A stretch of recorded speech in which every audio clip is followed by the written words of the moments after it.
So I'm just trying to understand a few things here. Again, we go back to the UK, and there is apparently a protest today in London, and this is in support of Tommy Robinson, which is this individual who has been categorized as a extreme right activist, and it's because of his view towards immigration, towards Islam, and towards anyone that doesn't look like him, basically. So these individuals in the protest, they are saying that it's not wrong or it's not racist to be against illegal immigration. And we've seen many flags from Israel, flags, the Union Jack. We've seen the British flag and some Crusaders flags as well, which is fine. After all, the UK is their country, right? The only thing here, and just to be clear, I don't buy this idea of countries. To be honest with you, I just don't buy it. I don't think I belong to a flag. I don't think I belong to a territory that have been conquered or that have been defined with a rule, okay, or with a ruler, sorry.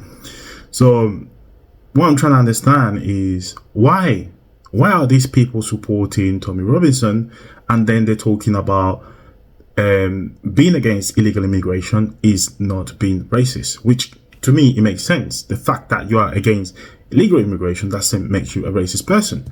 However, this guy Tommy Robinson, he did apply for a Canadian visa, which was accepted. It was granted to him, and then he went to Canada, I believe, to give a speech or something at the airport, where he passed the airport control, I think, and then he was arrested by the Canadian police because in the answers to the questions he did lie.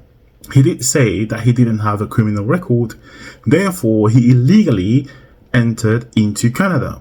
So here we have an individual that is constantly criticizing illegal immigration, basically doing exactly the same thing he criticizes back in the UK, in his country. He's doing it in another foreign country. And I know this is almost off topic of what I normally discuss, which is geopolitics, but I think this is related to this, because what I wanted to discuss today is the issue of these flags people are waving. And we've seen people of all colors, basically, like black people, brown people, yellow people, you know, all these colors that were invented, created by human beings in order to classify human beings and then justify oppression or preferential treatment to other human beings, okay?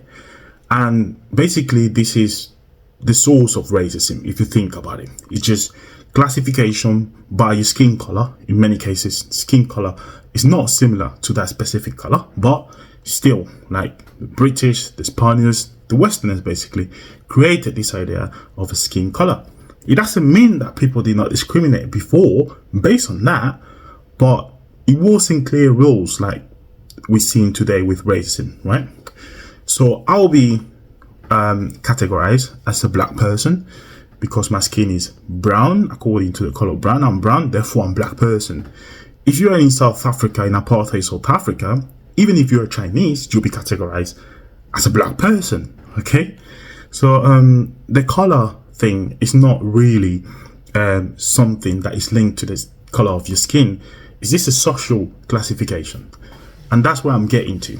When we see black people, Asian people, from all people that know what they recognize today as white, waving the Union Jack, for example, is really worrying, okay, for many people that come from former British colonies, because this flag was basically waved whilst there was colonialism, whilst there was imperialism, while there was massive arrest, abuse of the native populations of the country where the British went. And that's something we need to understand as well. Whilst these individuals complain about illegal immigration now, when the whole system had been designed by them in order to be safe in a world where they feel unsafe, Now they have put laws that have been imposed and accepted internationally. Now that different group of individuals recognize certain territories as countries and their flag, now is where they feel safe. However, before all these laws were put into place, all these construction, all this understanding of countries' flags and its significance was put in place, the British freely traveled to other countries. They invaded these countries. They did implement their own laws in these countries. In fact, in some countries, it was pure anarchy.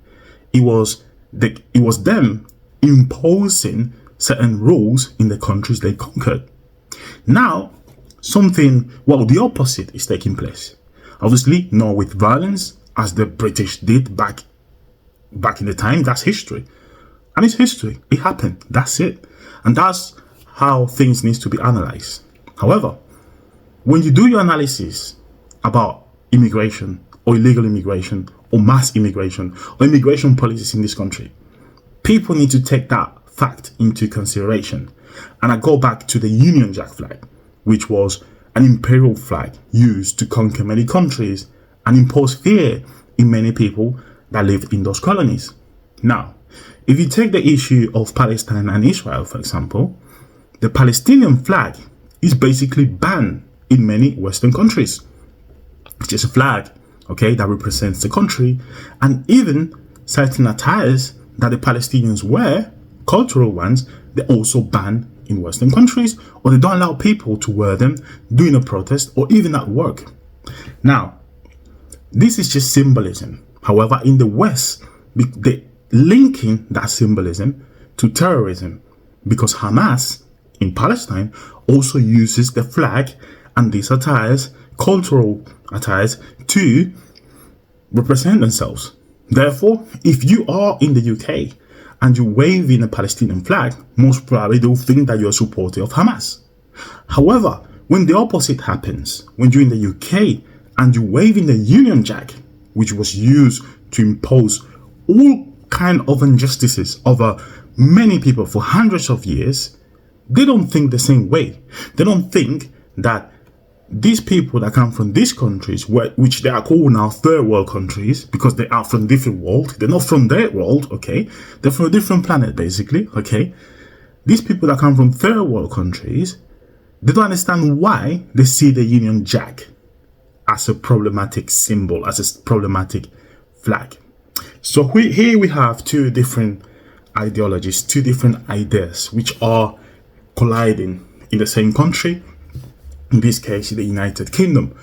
And it is the root of many social problems that are taking place in the country today.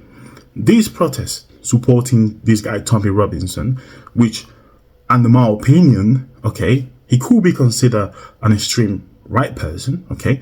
Extreme right doesn't mean racist. Extreme right means that your policies are too extreme and they approach the ideology of the people we consider the right, okay? Not just because of immigration issues. You can't be from the left, I have an issue with immigration, but more towards the right because all the parts of his ideology, including his mental crusade against Muslims, okay, completely unjustified.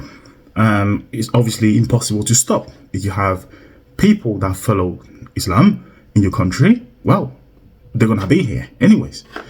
Now, we've seen the flag of Israel as well, which I think is problematic, where you accept the flag. You don't accept the flag of Palestine in your country, but you accept the flag of Israel and Ukraine, for example, in your country, okay? As I said before, it's all ideological, and it seems like the UK is breaking apart based on this, on ideas, the use of symbolism. It's not really right or left anymore.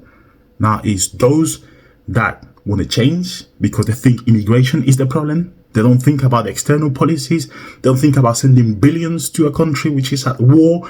They don't think about any of that. They don't think about the past and the consequences it's having in the present and it will have in the future. They actually think that the immigrants are the problem. Then you have those that think the immigrants are not the problem and they want freedom of movement for people in the UK. I'll continue informing you.